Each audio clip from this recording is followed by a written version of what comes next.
हाँ जी भाई, नेवी हमारा वालों कैसे हो आप सब। उम्मीद करता हूँ अच्छे होंगे। तो स्वागत है आप सभी का स्टैंड अप क्लासेस में। तो जैसा कि आप सभी को पता है कि कल ही मैंने आप सभी को पोस्ट करके बता दिया था कि 10 नवंबर से हमारी सभी क्लासेस जो है रेगुलर चलेंगी। तो फाइनली आज 10 नवंबर है और आज से आपकी सभी क्लासेस रेगुलर हो रही हैं, चाहे वो साइंस का हो, मैथ हो या फिर जो है जीके का हो। तो आप जाकर के टाइम टेबल देख लीजिएगा। एक बार फिर से मैं आपको टाइम टेबल बता देता हूँ अगर आपने नहीं देखा है तो। सुबह 9 बजे रेगुलर आपको मैथ का क्लास लेना है नेवी एमआर के लिए, एक भी क्लास मिस नहीं करना है। पूरे डिटेल स्टडी के साथ में देवानंद सर जो है सुबह 9 बजे आपका क्लास लेंगे। दूसरा जो आपका क्लास लगेगा वो लगेगा साइंस का नेवी एमआर के लिए दोपहर 2 बजे, जो कि ये हमारा साइंस का सबसे पहला क्लास है, ठीक है। और शाम को 6 बजे जीके का क्लास लगेगा, जिसमें navy SSR double A MR तीनों वर्ग के जो है स्टूडेंट वहाँ पे मौजूद होने चाहिए।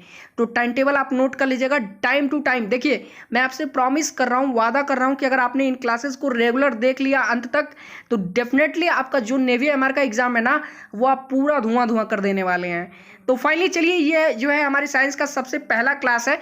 और आपको पता ही है कि हमारे साइंस के सिलेबस का जो सबसे पहला चैप्टर है वो है मैटर एंड इट्स स्टेट, मतलब द्रव्य और उसकी अवस्थाएं, ठीक है। तो इसको जो है हम लोग आज पूरे डिटेल में देखने वाले हैं विद टॉप लेवल क्वेश्चंस। जिस तरह के क्वेश्चन आपके एग्जाम में यहाँ से पूछे जाते हैं, मैं आपको बता दूं कि एक क्वेश्चन जो है सिर्फ आता है, मतलब मैटर एंड इट्स स्टेट से जो है सिर्फ एक क्वेश्चन आता है।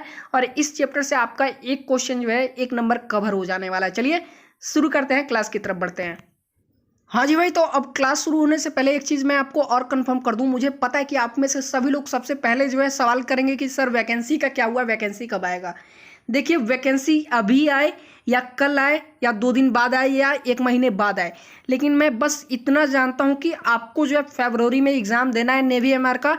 तो देना है, एग्ज़ाम होगा फरवरी में और आपको तैयारी सिर्फ जो है अपने एम के लिए यानी परीक्षा के लिए करना है, जो परीक्षा होने वाला है आपका फरवरी में, ठीक है। वैकेंसी चाहे नवंबर में आए या दिसंबर में, वो आना ही आना है, वो कंफर्म है, ठीक है। चलिए तो सबसे पहले देखिए, सबसे पहला पॉइंट यहाँ पे हिंदी इंग्लिश में दोनों में दिखाऊंगा। सबसे पहले इंग्लिश में दिखाऊंगा, हिंदी में भी एक्सप्लेन करते हुए चलूंगा और इसके बाद फिर आपको हिंदी वाला दिखाऊंगा। दोनों में हम लोग अच्छी तरीके से समझेंगे, फिर उसके बाद क्वेश्चन करेंगे। हाँ जी भाई, तो सबसे पहले क्या दिया हुआ है कि anything that has mass and occupies space is called matter. मतलब कोई भी वस्तु जिसका थोड़ा सा मास हो, वजन हो जिसके अंदर, ठीक है, और कहीं भी अगर उसे रख दिया जाए वो स्पेस ऑक्युपाई करे, तो ऐसी चीज़ों को हम लोग क्या बोलते हैं, मैटर बोलते हैं, ठीक है, द्रव्य बोलते हैं। अब क्या दिया हुआ है, there are 5 states in which matter exist. अब द्रव्य जो है 5 स्टेट में एग्जिस्ट करता है, पाया जाता है। सबसे पहला तो आपको नेमली पता ही है, सॉलिड होता है, ठीक है, सॉलिड होता है, लिक्विड होता है और गैस होता है। और चौथा जो स्टेट होता है वो होता है प्लाज्मा। उसके बाद जो 5वां स्टेट, देखिए आपको बहुत कम लोगों को पता होगा, 5वां स्टेट होता है बोस आइंस्टीन कॉन्डेंसेट, ठीक है, जिसको हम लोग बोलते हैं BEC। और ये सबसे स्टेबल स्टेट होता है किसी भी मैटर का, ठीक है, ये चीज़ नोट कर लीजिएगा। Out of these first 3 are the most prominent. लेकिन इनमें से जो पहले 3 होते हैं ना, इनको सबसे अधिक प्राथमिकता दी जाती है। तो सबसे पहले जो हम लोग इन्हीं 3 के बारे में डिटेल स्टडी करेंगे। क्या दिया हुआ है देखिए जरा, ध्यान दीजिएगा। दिया हुआ है in solid state shape and volume of matter is fixed. अब देखिए सॉलिड स्टेट में क्या होता है ना कि किसी जो मैटर होता है, पदार्थ होता है, उसका शेप भी फिक्स होता है और वॉल्यूम भी। जैसे मान लीजिए कि कोई भी अगर सॉलिड स्टेट का कोई जो है अगर मैटर है, जैसे मान लीजिए कि आप जो है 1 किलो अगर लोहा लिए हुए हैं, तो वो किसी शेप में है तो कहीं भी रखेंगे तो उसका शेप फिक्स होगा और साथ में वॉल्यूम तो फिक्स होगा ही होगा, ठीक है। अब वही जो लिक्विड स्टेट में क्या होता है, ठीक उसके उल्टा हो जाता है, ठीक ना। उसका वॉल्यूम जो होता है ना, volume of matter is fix. Volume तो फिक्स होता है कि इसका वॉल्यूम कितना है, लेकिन उसका जो शेप होता है ना वो फिक्स नहीं होता है। क्यों? क्योंकि जिस भी चीज़ में उसे रखेंगे, लिक्विड देखिए, लिक्विड को आप जिस भी चीज़ में रखेंगे वो उस चीज़ का शेप ले लेगा। जैसे मान लीजिए यदि आप लिक्विड स्टेट में वाटर लेते हैं, तो यदि आप एक ग्लास में वाटर रखते हैं तो वो ग्लास का शेप लेगा, और यदि आप एक बाल्टी में रखते हैं तो वो बाल्टी का शेप ले लेगा। तो इसीलिए बोलते हैं कि लिक्विड स्टेट में, ठीक ना, मैटर यानी द्रव्य का वॉल्यूम जो है फिक्स होता है लेकिन शेप फिक्स नहीं होता है, ठीक ना। उसके बाद क्या है, गैसियस स्टेट में देखिए क्या होता है, ना ही उसका शेप फिक्स होता है और ना ही वॉल्यूम फिक्स होता है, ठीक है। ये दोनों चीज, जैसे मान लीजिए वाटर हो गया, वाटर वेपर हो गया, ठीक ना, सॉरी वाटर नहीं, वाटर वेपर हो गया, फिर एयर हो गया। तो हवा का ना ही जो है वॉल्यूम फिक्स होता है और ना ही जो है शेप फिक्स होता है। दोनों अभी आपको अच्छी तरीके से समझ में आ जाएगा जब मैं आपको समझाऊंगा। तो देखिए क्या चीज़ है, according to kinetic theory of gases, अगर गैसेस की काइनेटिक थ्योरी के अकॉर्डिंग अगर देखें तो gases molecules are always in constant random motion. तो जो गैसेस के मॉलिक्यूल्स होते हैं ना वो हमेशा क्या एक कांस्टेंट रैंडम मोशन करते हैं, ठीक ना, मतलब जिग जैग एक तरह से ऐसे जो है वो कांस्टेंट जो है मोशन करते रहते हैं। और आपको भी पता होगा, अभी आगे पढ़िएगा वो चीज़ मैं आपको दिखा रहा हूँ। सबसे पहले एक पॉइंट और देख लीजिए कि एट एब्सोल्यूट जीरो, ठीक है, यानी एब्सोल्यूट जीरो टेम्परेचर, ठीक है, 0 kelvin, the gas molecules stop there movement. अब क्या होता है कि एब्सोल्यूट जीरो टेम्परेचर पे, ठीक ना, क्या होता है कि जो गैस के मॉलिक्यूल्स होते हैं वो अपना मूवमेंट जो है बंद कर देते हैं। और 100 डिग्री सेल्सियस या फिर 212 डिग्री फ़ारेनहाइट की बात करें तो वाटर स्टार्ट्स बॉइलिंग, उबलना शुरू हो जाता है, ये भी आपको पता है। और plasma state on BEC are जो है except only under certain conditions के अंदर जो है हमें सिर्फ प्लाज्मा और बीईसी जो है स्टेट किसी भी मैटर का देखने को मिलता है, ये चीज़ नोट कर लीजिएगा। चलिए नीचे आ जाइए, नीचे क्या दिया हुआ है, the sun and other star exist in plasma state. अब देखिए सूर्य हो गया या फिर जो अन्य तारे वगैरह है ना, ये सब किस जो है स्टेट में है, ये आपके प्लाज्मा स्टेट में पाए जाते हैं। किस स्टेट में? प्लाज्मा स्टेट में। जैसे प्लाज्मा स्टेट का एक मैं आपको एग्जांपल देता हूँ, हनी, ठीक है, हनी जो मधु होता है ना वो प्लाज्मा स्टेट में है। चलिए नेक्स्ट नीचे आ जाए, कन्वर्जन ऑफ मैटर। अब मैटर का कन्वर्जन कैसे होता है, सबसे इंपॉर्टेंट ये चीज़ है जिस पर आपको ध्यान देना है। देखिए conversion of solid into gas, मतलब सॉलिड, सॉरी गैस नहीं लिक्विड है, तो यदि हम लोग जब सॉलिड को लिक्विड में कन्वर्ट करते हैं तो उसे हम लोग क्या बोलते हैं, मेल्टिंग बोलते हैं। मतलब सॉलिड जो है मेल्ट हो गया लिक्विड में। जैसे मान लीजिए बर्फ का टुकड़ा जो है मेल्ट होता है ना, मेल्ट होकर क्या बनता है, लिक्विड यानी वाटर बनता है, और it's reverse is called solidification. और इसका ठीक अगर उल्टा कर दें, मतलब अगर लिक्विड को हम लोग सॉलिड बोलें, बनाएं, ठीक ना, जैसे अगर हम लोग पानी को अगर जमा करके बर्फ बनाएं तो वो उसका उल्टा हो जाएगा, तो उसको क्या बोलेंगे, सॉलिडिफिकेशन बोलेंगे, ठीक ना। और यही अगर उसका सीधा देखें कि मतलब सॉलिड से लिक्विड बनाए तो मेल्टिंग बोलते हैं, ठीक ना। चलिए पिघलना। अगला है आपका conversion of liquid to gas. यदि लिक्विड को गैस में हम लोग जो है चेंज करें, जैसे मान लीजिए लिक्विड में आप वाटर ले लीजिए, वाटर को यदि आप जो है हीट करके उसको वेपर में कन्वर्ट कर रहे हैं, मतलब गैसियस फॉर्म में कन्वर्ट कर रहे हैं, तो वो क्या हो जाएगा, एवोपोरेशन उसको बोलते हैं। क्या बोलते हैं, एवोपोरेशन बोलते हैं, वाष्पीकरण जिसको हिंदी में बोलते हैं। अभी मैं आपको पढ़ाऊंगा तो आगे आप देख लेंगे। वाष्पीकरण हो गया। और अगर उसका रिवर्स करें, मतलब गैस को जो है लिक्विड स्टेट में लेकर के आए, तो उसको क्या बोलते हैं, कॉन्डेंसेशन बोलते हैं। क्या बोलते हैं, कॉन्डेंसेशन। तो गैस को लिक्विड स्टेट में लेकर के आना। जैसे देखिए अब मैं आपको एग्जांपल देता हूं, जो आपके एलपीजी गैस जो होता है, जो आपका रसोई में जो आपका यूज होता है, गैस सिलेंडर के अंदर होता है, वो लिक्विड फॉर्म में होता है। लेकिन जब वो बाहर आता है टेम्परेचर में तो वो गैसेस फॉर्म में हो जाता है, ठीक है। तो लिक्विड स्टेट में कैसे होता है, होता तो वो गैस है, लेकिन कंडेंसेशन के थ्रू क्या होता है, सिलेंडर के अंदर जो है उसको कन्वर्ट किया जाता है गैस से लिक्विड में। उसी प्रोसेस को हम लोग क्या बोलते हैं, कंडेंसेशन बोलते हैं, ठीक ना। चलिए अगला दिया हुआ है, direct conversion of solid into gas is called sublimation. अब देखिए अब क्या कह रहा है कि अगर हम लोग डायरेक्ट सॉलिड को गैस में कन्वर्ट कर दें तो उस प्रोसेस को हम लोग क्या बोलते हैं, सब्लिमेशन बोलते हैं। क्या बोलते हैं, सब्लिमेशन, ठीक है। चलिए वाइल इट्स रिवर्स, अगर उसका उल्टा देखें, गैस को डायरेक्ट लिक्विड बनाए हम लोग, सॉरी सॉलिड बनाए, तो गैस को डायरेक्ट जो है सॉलिड अगर बनाया जाए कन्वर्जन से तो उसको क्या बोलते हैं, डिपोजिशन। क्या बोलते हैं, डिपोजिशन, ठीक ना, नोट कर लीजिएगा। चलिए अगला है camphor, naphthalene, dry ice, iodine etcetera is known to sublimate. अब देखिए मैं आपको, देखिए सब्लिमेट का मैं आपको एग्जांपल देता हूं। जैसे कपूर, कैम्फर, कपूर आप जलाते हैं तो कपूर क्या, वो सॉलिड स्टेट में होता है ना, वो डायरेक्ट जल के क्या होता है, गैस बन जाता है, ठीक ना, धुआं बन के उड़ जाता है। नैप्थलीन होता है, चाहे ड्राई आइस, सूखा आइस आप देखे होंगे, ठीक है, सूखा आइस जब कन्वर्ट होता है, ड्राई आइस जो होता है वो क्या होता है, नैप्थलीन ड्राई आइस, वो डायरेक्ट सॉलिड स्टेट से गैस स्टेट में चेंज हो जाता है। और आयोडीन समझ लीजिए, आयोडीन जो होता है आपका, ठीक ना।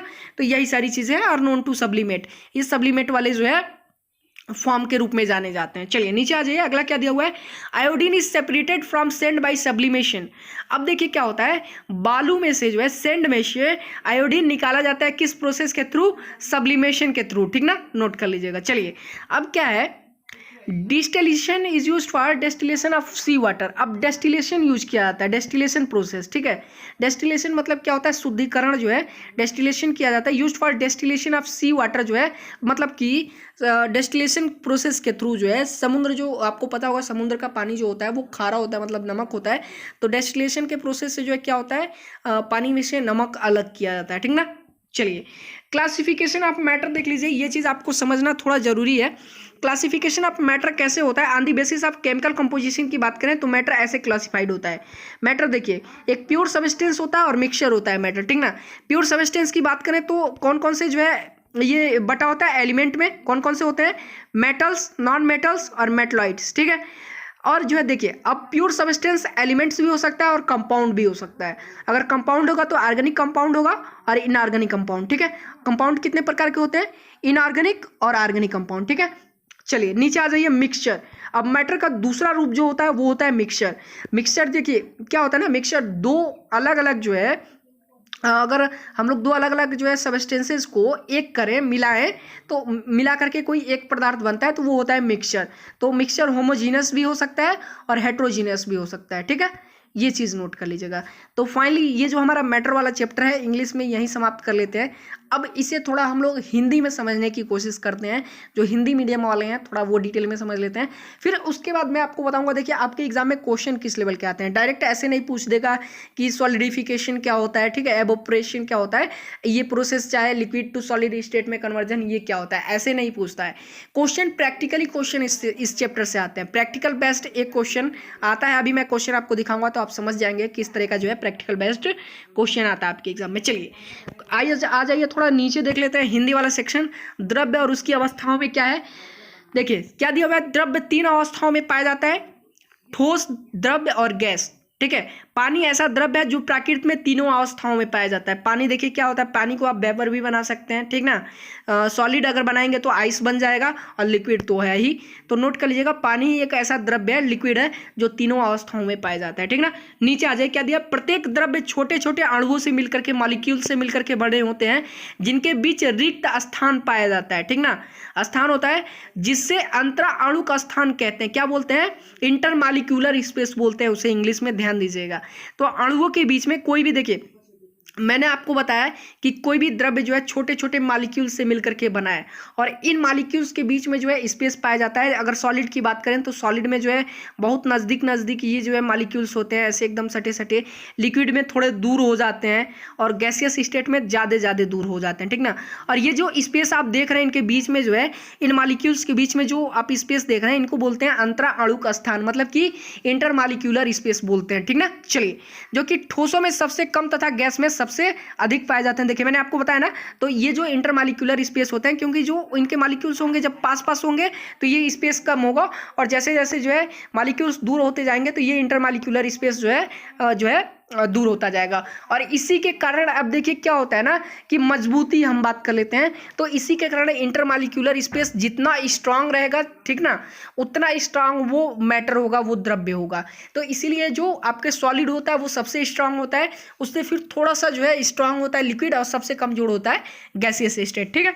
चलिए नीचे आ जाइए, नीचे क्या दिया हुआ है, द्रव्य के अणुओं के बीच संसंजक बल होता है, ठीक है। अब संसंजक बल भी पाया जाता है अणुओं के मॉलिक्यूल्स के बीच में, ठीक है, मॉलिक्यूलर फोर्स उसको बोलते हैं, ठीक ना। तो जो ठोसों में सबसे अधिक होता है, सबसे अधिक जो है किस में होता है, सॉलिड में होता है, जिसमें ठोसों का आकार तथा आयन निश्चित होता है इसके कारण। और संसंजक बल जो होता है गैसों में सबसे कम होता है, ठीक ना। चलिए, तो अब आगे दिया हुआ है कि जो द्रव्य के अणु होते हैं ना वो गति करते हैं, मतलब हमेशा जो है मोशन करते रहते हैं।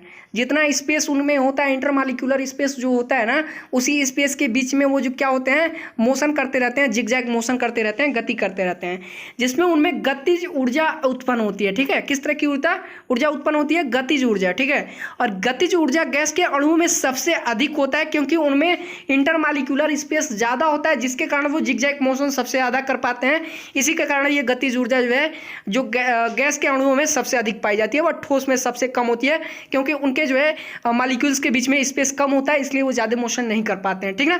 चलिए, गतिज ऊर्जा द्रव्य के ताप बढ़ाने पर बढ़ती है। अब देखिए, अब जब आप किसी भी जो है द्रव्य का ताप बढ़ाएंगे यानी टेम्परेचर बढ़ाएंगे तो क्या होगा कि उनके जो मॉलिक्यूल्स होंगे ना उस द्रव्य के, उस पार्टिकुलर द्रव्य के, वो क्या होंगे, अधिक मोशन करेंगे। और जब मोशन अधिक करेंगे तो जो उनके बीच की गतिज ऊर्जा होगी वो और बढ़ेगी, ठीक ना। ये चीज ध्यान दीजिएगा।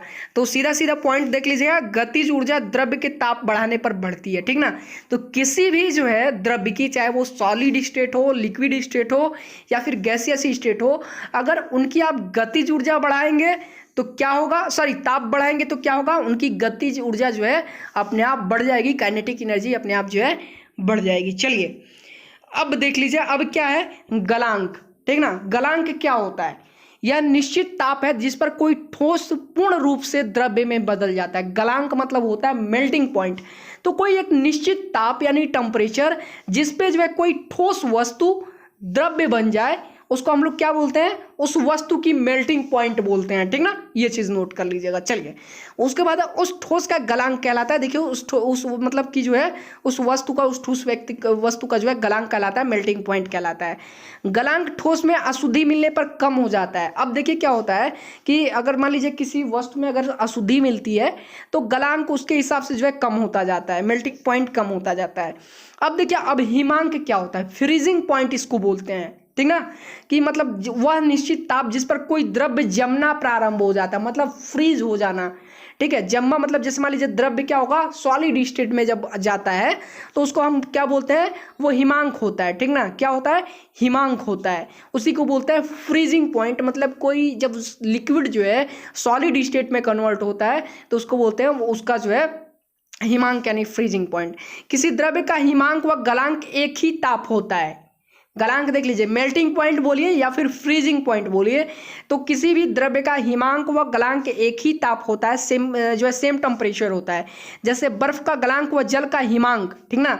बर्फ का जो है गलांक, मेल्टिंग पॉइंट और फ्रीजिंग पॉइंट, जहाँ से वो मेल्ट करना शुरू होगा वहीं से वो फ्रीज करना शुरू होगा। जैसे मान लीजिए अगर बर्फ है, जिस 0 डिग्री सेल्सियस पे अगर वो मेल्ट करना मतलब घुल मतलब कि जो है पिघलना शुरू होगा बर्फ, तो लिक्विड स्टेट यदि वाटर है तो वह 0 डिग्री सेल्सियस पर ही जो है बर्फ बनना यानी फ्रीज होना भी शुरू करेगा। ये चीज नोट कर लीजिएगा, ठीक है। चलिए अगला है क्वथांक। क्वथांक मतलब होता है बॉइलिंग पॉइंट। तो जैसा कि मैंने आपको बताया कि पानी का बॉइलिंग पॉइंट कितना होता है, 100 डिग्री सेल्सियस होता है। तो वह निश्चित ताप जिस पर कोई द्रव्य उबलना शुरू हो जाता है, नहीं बॉयल होना शुरू हो जाता है, उबलना शुरू हो जाता है, अर्थात गर्म करने पर जिस ताप पर द्रव्य की वाष्प दाब होता है वायुमंडलीय दाब के बराबर हो जाता है, ठीक ना। अब देखिए किसी भी वस्तु को जब हम गर्म करते हैं, ठीक है, द्रव्य को, तो उसका जो वाष्प प्रेशर होता है, मतलब वेपर प्रेशर जो होता है, वो वायुमंडलीय प्रेशर के बराबर हो जाता है, ठीक ना। तो वो क्या बराबर होता है, तो उस द्रव्य का क्वथनांक कहते हैं, ठीक। तो उस मतलब उस मैटर का जो वो क्या होता है, वो बॉइलिंग पॉइंट होता है, ठीक ना। तो द्रव्य में अशुद्धि मिलने होने पर अथवा दाब बढ़ने पर द्रव्य का जो है क्वथनांक क्या होता है, बढ़ जाता है। मान लीजिए उस द्रव्य में अगर अशुद्धि होगी तो उसको और जो है बॉयल करने में टाइम लगेगा, तो उसके अकॉर्डिंग जो है बॉइलिंग पॉइंट क्या होता है, उस वस्तु का आगे बढ़ जाता है। अब दाब घटने पर क्या होता है, अगर दाब मान लीजिए प्रेशर अगर कम होगा तो सीधे जो है बॉइलिंग पॉइंट कम हो जाएगा। जैसे मान लीजिए पहाड़ों पर वायुमंडलीय दाब क्या होता है, कम होता है, जिसके कारण क्या होता है, क्वथनांक कम होता है। जैसे यहाँ पे यदि आप जो है 100 डिग्री सेल्सियस पे पानी उबालते हैं तो वहाँ पे और कम ही में जो है उबल जाएगा, यही चीज़ है, ठीक ना। तो इसीलिए वहाँ पे क्या होता है, प्रेशर क्या होता है, प्रेशर कम होता है, जिसके कारण क्वथनांक जो है कम हो जाता है। अब देखिए अब क्या है, वाष्पन है, जिसको हम लोग वेपोराइजेशन बोलते हैं, वेपर बन के उड़ जाना। किसी भी ताप पर द्रव्य के वाष्प में बदलने की क्रिया वाष्पन कहलाती है, वेपोराइजेशन। तो जब कोई भी जो है द्रव्य भाप बन के उड़ जाए तो उस पॉइंट को क्या बोलते हैं, वाष्पन यानी वेपोराइजिंग पॉइंट उसको बोलते हैं, जिस पर वो वेपोराइज हो रहा है, वाष्प बन के उड़ रहा है, ठीक है। जैसे कपूर, जैसे मान लीजिए कपूर का भी एक वाष्पन होता है, एक वेपोराइजिंग पॉइंट होता है, या फिर लिक्विड स्टेट का एक वेपोराइजिंग पॉइंट होता है। जैसे 100 डिग्री सेल्सियस पे पानी उबल रहा है तो वेपोराइज जो है किस स्टेट पे होगा, ये भी देखना होता है। तो वाष्पन की दर जो है द्रव्य की सतह के क्षेत्रफल, वायुमंडल के ताप तथा वायु के आर्द्रता पर निर्भर करता है। अब देखिए वाष्पन का जो दर होता है ना, मतलब किस हिसाब से वेपोराइज हो रहा है वो चीज, वो द्रव्य की सतह के क्षेत्रफल, मतलब द्रव्य के सतह का जो क्षेत्रफल है वो कितना है, ठीक है, वायुमंडलीय दाब कितना है, और साथ में वायु में आर्द्रता कितनी है, नमी कितनी है, ये सारी चीजें निर्भर करती है, ठीक ना। चलिए उसके बाद है ऊष्मावापन। ठीक है, क्या है ऊष्मापातन। क्या होता है, ठोस को गर्म करने पर बिना द्रव्य में बदले गैस में बदलना, इसी को हम लोग क्या बोलते हैं, ऊर्ध्वापातन। ठीक है, ऊर्ध्वापातन। देखिए इसमें क्या होता है, जैसे एग्जांपल आप ले लीजिए, कैंपर कपूर वाला जो है एग्जांपल यहाँ पे जो है सटीक बैठेगा। तो कोई भी ठोस वस्तु जो को गर्म करने पर जब वो सीधे बिना लिक्विड बने सीधे गैस स्टेट में चली जाए तो उसको हम लोग क्या बोलते हैं, ऊर्ध्वापातन। ठीक है, क्या बोलते हैं, ऊर्ध्वापातन। ठीक है, चलिए आइंस्टीन की थ्योरी आपको पता ही होगा, द्रव्यमान ऊर्जा समीकरण की, E बराबर mc², जहाँ पे E क्या होता है, ऊर्जा होता है, m क्या है, द्रव्यमान है, और c क्या है, प्रकाश का वेग है। ठीक ना, E बराबर mc², याद कर लीजिएगा, हमेशा पूछता है आइंस्टीन का द्रव्यमान ऊर्जा समीकरण। ठीक है, चलिए, और इसी समीकरण के आधार पे मैं आपको बता दूं बड़े बड़े जो है परमाणु बम बनते हैं। ठीक ना, अगला क्या है, डाल्टन का जो है जो परमाणुवाद है उसको थोड़ा ध्यान से देख लीजिए। डाल्टन का ये सारी चीज़ें आपके एग्जाम में जो है खास के पूछी जाती हैं। तो डाल्टन का जो है परमाणुवाद क्या है, परमाणु अब विभाज्य तथा अविनाशी है। डाल्टन ने कहा था कि परमाणु को जो है, एटम को हम लोग विभाजित नहीं कर सकते हैं और उसे नष्ट भी नहीं कर सकते हैं। ठीक ना, और वहीं इसका आधुनिक परिणामवाद जो है साथ साथ देखते चलिएगा। परमाणु विभाज्य है, मतलब परमाणु को हम लोग जो है परमाणु का भी विभाजन कर सकते हैं। ठीक ना, उससे छोटे से छोटे कण भी जो है, परमाणु के भी छोटे से छोटे कण होते हैं। जैसे आप मॉलिक्यूल्स में क्या पाए जाते हैं, एटम, एटम के अंदर क्या होगा, इलेक्ट्रॉन, प्रोटॉन, ये सारी चीज़ें। ठीक ना, इलेक्ट्रॉन, न्यूट्रॉन। उसके बाद देखिए अब क्या है, एक ही तत्व के परमाणु गुणों व द्रव्यमान में समान लेकिन भिन्न भिन्न तत्वों के परमाणु के गुण व भार भिन्न भिन्न होते हैं। अब देखिए यहाँ पे क्या डाल्टन ने कहा था कि एक ही तत्व के अगर परमाणु हैं, एटम्स हैं, तो गुणों व द्रव्यमान में समान है, लेकिन भिन्न भिन्न तत्व के परमाणु के गुण जो है वह भार भिन्न भिन्न होते हैं। ठीक ना, अब देखिएगा इसका अभी अब उल्टा सीधा देख लीजिए। एक ही तत्व के विभिन्न परमाणु, कभी कभी क्या होता है कि एक ही तत्व के विभिन्न परमाणु का भार कभी कभी विभिन्न हो जाता है। ठीक ना, तो ये डाल्टन के थ्योरी के ठीक अपोजिट जो है, ये उनका मतलब ये समझ लीजिए ना कि बॉयकॉट करती है उनकी थ्योरी की। तो क्या होता है कि कभी कभी तत्व के जो है विभिन्न जो परमाणु होते हैं उनका भार कभी कभी भिन्न हो जाता है। ठीक है, तो विभिन्न परमाणु का भार भिन्न हो सकता है और ऐसे परमाणु को उस तत्व का समस्थानिक बोलते हैं। ठीक ना, तो एक ही तत्व के विभिन्न परमाणु के भार भिन्न भिन्न हो जाते हैं।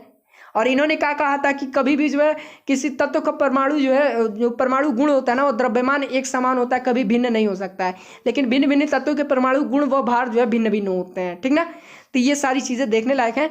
तो कभी भी जो है एक तत्व के विभिन्न परमाणु के भार जो है विभिन्न हो सकते हैं और उन्हें हम लोग क्या बोलते हैं, समस्थानिक बोलते हैं। क्या बोलते हैं, आइसोटोन और आइसोटोप्स आप नाम सुने होंगे। ठीक ना, तो क्या बोलते हैं, समस्थानिक कहलाते हैं वो। जैसे मान लीजिए क्लोरीन के 2 समस्थानिक होते हैं। ठीक ना, जिनका परमाणु भार क्रमशः 35 है और 37 है। चलिए अब क्या है, इन्होंने फिर एक थ्योरी देखिए, दूसरा उसी का जो है दूसरा एक थ्योरी है कि भिन्न भिन्न तत्वों के परमाणु समान भार वाले हो सकते हैं। अब अगर भिन्न भिन्न कोई तत्व है, ठीक ना, पदार्थ है, तो उनके जो एटम है ना, उनका भार समान हो सकता है। कैसे, जैसे देख लीजिए, ऐसे तत्व हम लोग क्या बोलते हैं, समभारी बोलते हैं। क्या बोलते हैं, समभारी तत्व कहलाते हैं। जैसे मान लीजिए कैल्शियम और आर्गन दोनों का परमाणु भार क्या है, 40 है, आपको पता ही होगा। तो ये जो है सीधे डाल्टन की थ्योरी को जो है उसको क्या बोलती है, विवादास्पद करती है। ठीक ना, विवाद खड़े करती है उस पर। अब इन्होंने एक दिया था कि परमाणु सदैव सरल पुल अनुपात में जो है संयुक्त होकर यौगिक परमाणु बनाते हैं, जबकि इनका सीधा जो है उल्टा क्या हो गया कि यौगिक बनाने के लिए तत्वों का सरल अनुपात में क्रिया करना आवश्यक नहीं है।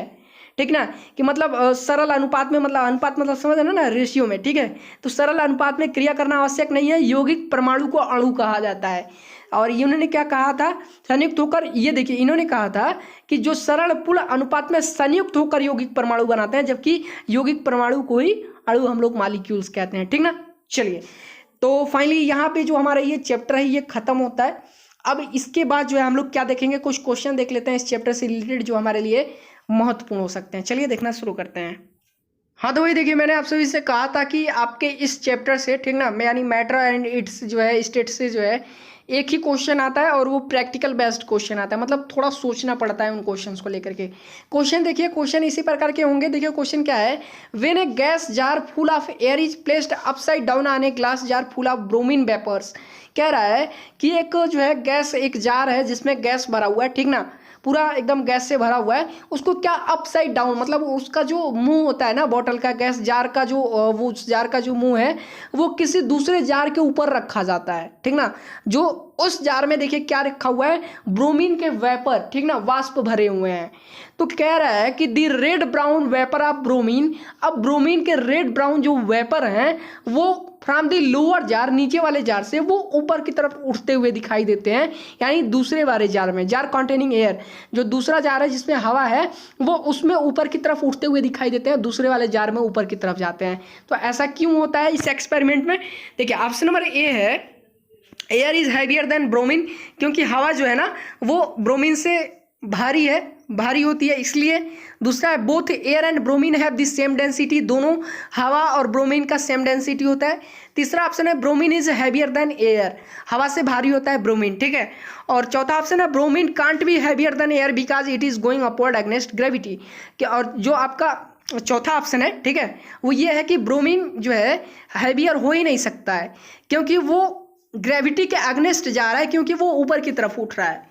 तो इसका सही आंसर हो जाएगा, मैं आपको बताऊं, bromine is heavier than air. जी हाँ दोस्तों, वो ब्रोमीन वेपर इसलिए ऊपर की तरफ जा रहा है क्योंकि ब्रोमीन जो होता है ना वो हवा से भारी होता है। और आपको पता होगा कि कोई भी एयर, ठीक है, मतलब कोई भी ऐसी वस्तु, हवा, ठीक है, या फिर हाइड्रोजन, देखिए हाइड्रोजन हैवियर होता है, तो कोई भी ऐसी चीज़ जो हैवियर होगी ना वो ऊपर की तरफ उठती है, ठीक ना। तो ब्रोमीन हैवियर होता है हवा से, इसलिए वो क्या होता है, ऊपर की तरफ उठता है, ठीक ना। चलिए, तो हमारा ऑप्शन नंबर सी जो है बिल्कुल करेक्ट होगा। नीचे आ जाइए, अगला क्वेश्चन है आपका, a form of matter has no fixed shape but it has a fixed volume, an example of this form of matter is. अब कह रहा है कि एक फॉर्म ऑफ मैटर, ठीक ना, एक मैटर का एक फॉर्म है जिसका फिक्स्ड शेप नहीं है बल्कि फिक्स्ड वॉल्यूम है, ये मैंने आपको पढ़ाया। तो इनमें से कौन सा हो सकता है? वो ऑप्शन नंबर एक क्रिप्टॉन, क्रिप्टॉन तो होगा नहीं, ठीक ना। कैरोसिन, हाँ देखिए कैरोसिन लिक्विड स्टेट में होता है। कार्बन स्टील जो है ना वो आपका सॉलिड फॉर्म में होता है, तो वो भी नहीं होगा। और कार्बन डाइऑक्साइड तो होगा नहीं क्योंकि वो गैसेस फॉर्म में है, क्योंकि गैसेस फॉर्म का जो है ना ही शेप फिक्स होता है ना ही वॉल्यूम फिक्स होता है। और सॉलिड स्टेट का जो है शेप और वॉल्यूम दोनों फिक्स होता है, बल्कि लिक्विड स्टेट का जो है शेप नहीं फिक्स होता है बल्कि वॉल्यूम फिक्स होता है। तो यहाँ पे लिक्विड स्टेट में है आपका कैरोसिन, तो सही ऑप्शन जो है आपका करेक्ट हो जाएगा कैरोसिन, क्योंकि इसका जो शेप है यानी लिक्विड स्टेट का शेप फिक्स नहीं होता है, सिर्फ वॉल्यूम फिक्स होता है। और क्वेश्चन के अकॉर्डिंग कह रहा है कि इनमें से कौन सा ऐसा है जिसका शेप फिक्स नहीं होता है, ठीक ना, बल्कि वॉल्यूम फिक्स होता है। तो ऑप्शन नंबर बी हमारा बिल्कुल करेक्ट हो जाएगा। चलिए अगला क्वेश्चन देख लीजिए। अगला क्वेश्चन आपका, when water at 0 degree Celsius freezes to form ice at the same temperature of 0 degree Celsius then it. अब देखिए क्या होता है, कह रहा है कि जब when water at 0 degree Celsius, ठीक ना, 0 डिग्री सेल्सियस पे जब पानी फ्रीज होता है आइस बनने के लिए, तो उस समय सेम टेम्परेचर पे 0 डिग्री सेल्सियस पे क्या होता है, एब्जॉर्ब सम हीट, क्या होता है, कुछ हीट जो है एब्जॉर्ब करता है, ठीक ना। वाटर ऑप्शन नंबर बी है रिलीज सम हीट, कुछ हीट रिलीज करता है। और ऑप्शन नंबर सी है neither absorbs nor release heat, ठीक ना, ना ही एब्जॉर्ब करता है ना ही रिलीज करता है। और ऑप्शन नंबर डी है एब्जॉर्ब्स एग्जैक्टली 3.34 इंटू 105 जूल पर केजी ऑफ हीट, ठीक है। तो क्या कहता है कि कह रहा है कि एब्सॉल्युटली जो है एग्जैक्टली जो है एब्जॉर्ब्स करता है 3.34 इंटू 105 जूल पर केजी ऑफ हीट जो है एब्जॉर्ब करता है। तो इसका सही आंसर हो जाएगा रिलीज सम हीट। अब देखिए क्या होता है ना कि जब पानी फ्रीज होना शुरू होता है तो वो फ्रीजिंग कंडीशन में सॉलिड स्टेट में जाता है, तो जो हीट होगा ना वो हीट को कुछ हीट रिलीज करता है। जब हीट बाहर आता है तो वो क्या होता है, फ्रीज होना शुरू हो जाता है। तो उसके अकॉर्डिंग हमारा ऑप्शन नंबर बी जो है बिल्कुल करेक्ट है। और मैंने आपको ये भी बताया था कि फ्रीजिंग पॉइंट और मेल्टिंग पॉइंट किसी भी द्रव्य के लिए सेम होता है, ये मैंने अभी ऊपर आपको पढ़ाया था, ध्यान दीजिएगा, ठीक है। चलिए अगला क्वेश्चन देख लेते हैं। तो हमारा अगला क्वेश्चन है, when heat is constantly supplied by a burner to a boiling water then the temperature of water during vaporization। कह रहा है कि जब टेम्परेचर, देखिए एक उबलता हुआ पानी है किसी बर्तन में, उसके बाद जो है बर्नर जला के उस बॉइलिंग वाटर पे ही और हीट दिया जा रहा है, ठीक ना। तो क्या होगा पूछ रहा है, उस समय क्या होगा, वाटर ड्यूरिंग वेपोराइजेशन, वाष्पीकरण के दौरान जो है क्या पानी का टेम्परेचर बढ़ेगा। ऑप्शन नंबर ए राइज वेरी स्लोली, पानी के टेम्परेचर में धीरे धीरे बढ़ोतरी होगी। ऑप्शन नंबर बी है rises rapidly until steam is produced, धीरे धीरे जो है तब तक वो टेम्परेचर जो है तेज़ी से बढ़ेगा जब तक कि जो है वो स्टीम नहीं बन जाता है, वेपर नहीं बन जाता है। या फिर first rises and then becomes constant, या फिर टेम्परेचर पहले पानी का बढ़ेगा फिर कांस्टेंट हो जाएगा। या फिर ऑप्शन नंबर डी है does not rise at all. तो मैं आपको बता दूं कि यदि जो है मान लीजिए पानी उबल रहा है किसी बर्तन में और फिर आप उसके नीचे बर्नर रख करके जो है और हीट देते हैं और टेम्परेचर उसका इंक्रीज करना चाहते हैं, तो उस पानी का टेम्परेचर कभी भी नहीं बढ़ेगा। क्यों? क्योंकि आपको पता होगा कि 100 डिग्री सेल्सियस पे पानी उबलता है और यदि 100 डिग्री सेल्सियस से अगर ऊपर टेम्परेचर जाएगा तो वो क्या हो जाएगा, वो वेपर बन जाएगा। ठीक है, तो ध्यान दीजिएगा, कभी भी बॉइलिंग पॉइंट पे पानी का अगर हम कांस्टेंट जो है अगर टेम्परेचर प्रोवाइड करा रहे हैं, उसको हीट प्रोवाइड करा रहे हैं, तो टेम्परेचर कभी उसका इंक्रीज नहीं होगा, उतना ही होगा। अगर टेम्परेचर अगर इंक्रीज होता है तो वो तुरंत जो है क्या हो जाएगा, वेपर में कन्वर्ट हो जाएगा। ठीक ना, तो ध्यान दीजिएगा कि उबलते हुए पानी पे यदि हम जो है बर्नर लेके जाते हैं तो पानी के टेम्परेचर में कोई बदलाव नहीं होगा, जैसा कि वो अगर वेपोराइजेशन के कंडीशन में है तो वो सीधे भाप बन के उड़ जाएगा। ठीक ना, ध्यान दीजिएगा, तो उसके अकॉर्डिंग हमारा ऑप्शन नंबर डी सही होगा। चलिए नेक्स्ट क्वेश्चन देख लीजिए। नेक्स्ट क्वेश्चन आपका, on converting 308 kelvin, 329 kelvin and 391 kelvin to Celsius scale the correct sequence of temperature will be. तो करेक्ट सीक्वेंस ऑफ टेम्परेचर देखिए, इनको कन्वर्ट करना है पहले। ठीक है, इनको डिग्री सेल्सियस में कन्वर्ट करना है केल्विन से, और उसके अकॉर्डिंग करेक्ट जो है सीक्वेंस पूछ रहा है क्या होगा टेम्परेचर का। तो करेक्ट सीक्वेंस क्या हो जाएगा, सबसे पहले कौन सा आएगा जरा बताइए, मुझे बताइए जरा ध्यान से देखिए। चलिए मैं आपको बता देता हूँ, इसमें से जो आपका ऑप्शन नंबर सी है ना वो बिल्कुल सही होगा। सबसे पहले 35 डिग्री सेल्सियस, फिर 56 डिग्री सेल्सियस, फिर 118 डिग्री सेल्सियस। ठीक है, 308 को कन्वर्ट करेंगे 35 डिग्री सेल्सियस, 329, 56 डिग्री सेल्सियस और वहीं 118 आपका 391 केल्विन हो जाएगा। ठीक ना, ध्यान दीजिएगा। चलिए नीचे आ जाइए, लास्ट क्वेश्चन है हमारा इस क्लास का। Which of the following statement is not true regarding the characteristics of matter. मतलब मैटर के कैरेक्टरिस्टिक्स से संबंधित जो है इनमें से कौन सा ऑप्शन सही नहीं है।